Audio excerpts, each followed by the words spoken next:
मौत को मात देकर लौटने वाला जाबाज खिलाड़ी, वो खिलाड़ी जिसे 90s का कपिल देव कहा गया। पेट में था ट्यूमर, फिर भी मैदान पर की वापसी। जब नाम के फेर में हुआ दूसरे खिलाड़ी का सिलेक्शन, फिर भी नहीं हुई वापसी। कैसे चमकते हुए ऑलराउंडर का चरमरा गया सुनहरा करियर। दोस्तों, जब 1877 में आधिकारिक रूप से क्रिकेट ने इस दुनिया में कदम रखा तो इस खेल को पहचान सिर्फ बल्लेबाज और गेंदबाज के रूप में ही मिली थी।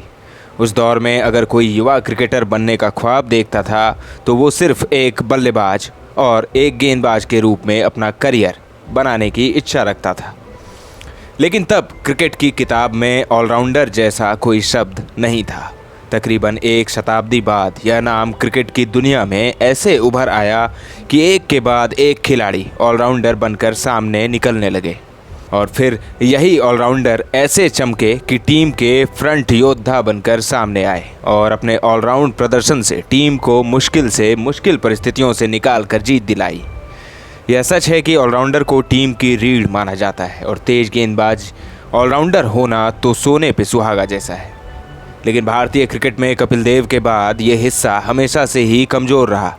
लेकिन इसके बाद रॉबिन सिंह, इरफान पठान, जोगिंदर शर्मा, विजय शंकर और हार्दिक पांड्या जैसे खिलाड़ियों को याद भी किया जाता है।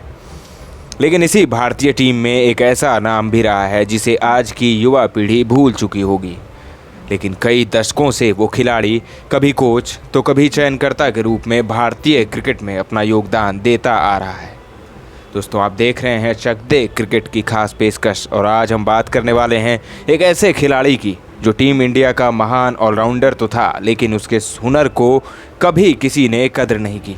वो खिलाड़ी जिसके पेट में ट्यूमर था, इसके बावजूद उसने परवाह न करते हुए खेल में मैदान पर कमाल का खेल दिखाया। उस खिलाड़ी का नाम है जयप्रकाश यादव।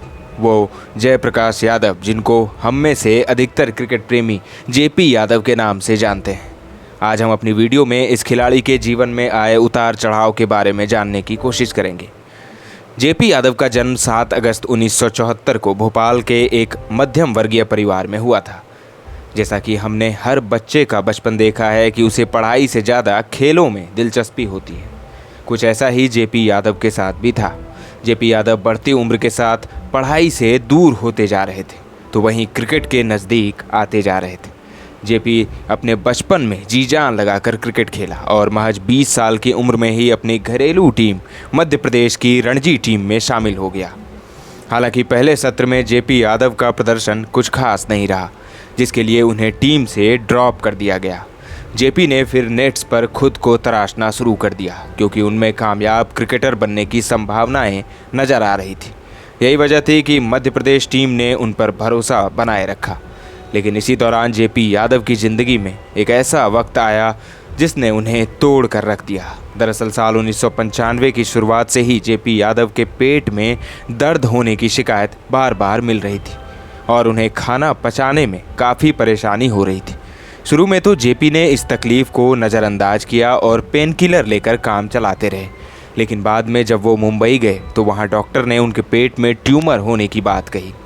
साथ ही बताया कि सही होने के लिए कम से कम 7 केमोथेरेपी से गुजरना पड़ेगा और कम से कम 1.5 साल के लिए क्रिकेट को भूल जाना होगा, जो जेपी यादव के लिए आसान बिल्कुल भी नहीं था। कीमो साइकिल्स शुरू हुए तो जेपी के बाल झड़ने लगे और उनका वजन भी गिरने लगा था। उस वक्त को याद करते हुए जेपी ने एक बार कहा था कि मैं हर वक्त खुन्नस में रहता था और सोच में पड़ा रहता था कि मैंने किसी के साथ कभी कुछ गलत नहीं किया, तो फिर मेरे साथ ऐसा क्यों हो रहा है। मेरा भगवान पर से विश्वास उठ चुका है। उस मुश्किल वक्त में मौत के मुहाने पर खड़े होने के बावजूद भी जेपी ने क्रिकेट से प्रेम कम नहीं होने दिया। ये जुनूनी खिलाड़ी डॉक्टर, परिवार और दोस्त सभी की सलाह को नज़रअंदाज करते हुए 3 कीमो साइकिल के बाद ही इंदौर कैंप में लौटकर मध्य प्रदेश टीम के साथ जुड़ गया। जेपी ने वहाँ किसी को नहीं बताया कि वो किस तकलीफ़ से गुजर रहे हैं और वह क्रिकेट खेलते रहे। जेपी यादव करियर की शुरुआत में तेज गेंदबाज बनना चाहते थे, पर बीमारी के बाद उन्होंने तेज गेंदबाजी की जगह स्पिन करना शुरू कर दिया और उस टूर्नामेंट में गजब का प्रदर्शन भी किया। आखिर जेपी की बहादुरी के आगे बीमारी ने हार मान ली और 7 की जगह 15 कीमो साइकिल्स के बाद जेपी को कैंसर ने दोबारा परेशान नहीं किया। इस दौरान जेपी मैदान में अपने बल्ले और गेंद दोनों से कमाल कर रहे थे। साल 1997-98 सत्र तक जेपी ने 20 लिस्ट ए यानी घरेलू वनडे मैचों में शानदार प्रदर्शन किया। उस दौरान घरेलू क्रिकेट में कोई प्लेयर उनके आसपास भी नहीं था। जिस हौसले के साथ मैदान पर जेपी यादव खेल रहे थे, कभी लगा ही नहीं कि ये खिलाड़ी ट्यूमर जैसी बीमारी को मात देकर आया है। जेपी के इस प्रदर्शन को देखते हुए साल 1998 में कनाडा में होने वाले सहारा कप के लिए जाने वाली भारतीय टीम में उनका चयन तय माना जा रहा था। लेकिन जेपी की किस्मत कुछ और ही रंग दिखाने वाली थी। जेपी अब एक ऐसी घटना का हिस्सा बनने वाले थे जिसकी बस वो कल्पना ही कर सकते थे। दरअसल हुआ कुछ यूं कि सहारा कप के लिए जो टीम घोषित हुई और उसमें जेपी यादव यानी जयप्रकाश यादव का नाम नहीं था। लेकिन चौंकाने वाली बात यह थी कि उसमें एक अन्य जेपी यादव यानी ज्योति प्रसाद यादव का नाम था। लेकिन ये ज्योति प्रसाद यादव इस दौरे में टूरिस्ट बनकर रह गया। इस बीच असली जेपी यादव ने हार नहीं मानी, टीम में वापसी के लिए भी कड़ी मेहनत करनी शुरू कर दी। जेपी ने पहले साल 1998-99 के रणजी सत्र में मध्य प्रदेश के लिए खेलते हुए 640 रन बनाए और 20 विकेट अपने नाम किए। फिर उसके बाद 2011-2 सत्र में जब रेलवे ने रणजी ट्रॉफी उठाई तो जेपी ने उस साल 408 रन बनाए और 12 विकेट भी लिए थे, जिसमें जेपी यादव अहम भूमिका निभाई थी। दोस्तों, रेलवे की जीत ने जेपी का प्रदर्शन एक नई खबर मिली, जिसका नतीजा यह हुआ कि जेपी का चयन वेस्टइंडीज के विरुद्ध होने वाली वनडे सीरीज में हो गया। जेपी यादव के जीवन का अब वो सुनहरा अवसर आने वाला था जिसके लिए उन्होंने वर्षों से मेहनत की थी। आखिरकार 6 नवंबर 2002 वेस्टइंडीज के विरुद्ध जेपी यादव ने वनडे क्रिकेट में पदार्पण किया। मगर जेपी को सिर्फ 2 मैच खेलने के लिए मिले। एक में पारी के आखिरी क्षणों में उनकी बल्लेबाजी आई और वो 0 पर आउट हो गए। वहीं दूसरे मैच में उन्होंने बल्लेबाजी का मौका ही नहीं मिला, साथ ही गेंदबाजी में उन्हें सिर्फ 6 ओवर कराने का मौका मिला। इतने कम अवसर मिलने के बावजूद बिना किसी वजह के जेपी यादव को करीब 2 साल के लिए टीम से बाहर कर दिया गया। हर बार की तरह इस जाबाज खिलाड़ी ने एक बार फिर नतीजे की चिंता किए बिना मेहनत करना शुरू कर दिया और फिर ज़बरदस्त वापसी के लिए जेपी ने 2004-05 रणजी सत्र में 584 रन बनाए एवं इस बार 36 विकेट भी ले लिए। उनके इस प्रदर्शन ने सनसनी तो फैलाई ही, साथ ही रेलवे ने एक बार फिर रणजी ट्रॉफी जीत ली। जेपी यादव के इस लाजवाब ऑलराउंड प्रदर्शन को नज़रअंदाज करना नामुमकिन था। सेलेक्टरों ने ना चाहते हुए साल 2005 में जिम्बाब्वे दौरे के लिए जेपी का भारतीय टीम में चयन कर लिया।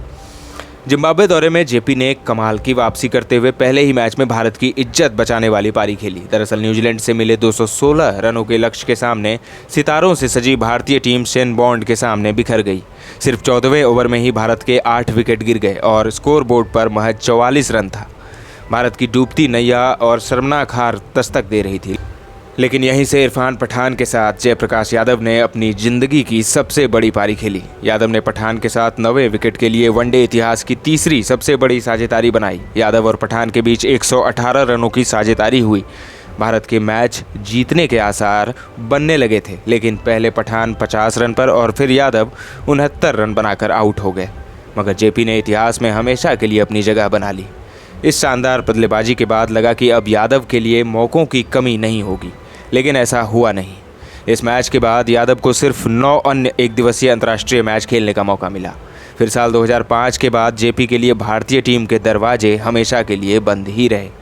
इसके बाद जेपी को टीम से बाहर कर दिया गया, लेकिन जेपी ने कभी भी इस बात का मलाल नहीं किया कि उन्हें अंतर्राष्ट्रीय टीम में मौके नहीं दिए जा रहे हैं, बल्कि वो तो एक उम्मीद के साथ 2013 तक घरेलू क्रिकेट खेलते रहे और आखिर में शरीर जब थक गया तो करीब 25 साल के लंबे सफ़र के बाद क्रिकेट के सभी प्रारूपों से संन्यास ले लिया। संन्यास के बाद जेपी यादव क्रिकेट से बंधे रहे। कभी कोच तो कभी रणजी टीम चयनकर्ता के रूप में वो क्रिकेट की सेवा करते रहे। एक होनहार और काबिल ऑलराउंडर की प्रतिभा के साथ कैसे खिलवाड़ किया गया, आपने इस वीडियो के माध्यम से जाना। जेपी यादव जैसे खिलाड़ी को टेस्ट कैप कभी नसीब ही नहीं हुई और महज चंद वनडे खेलने के बाद उनका करियर दम तोड़ गया।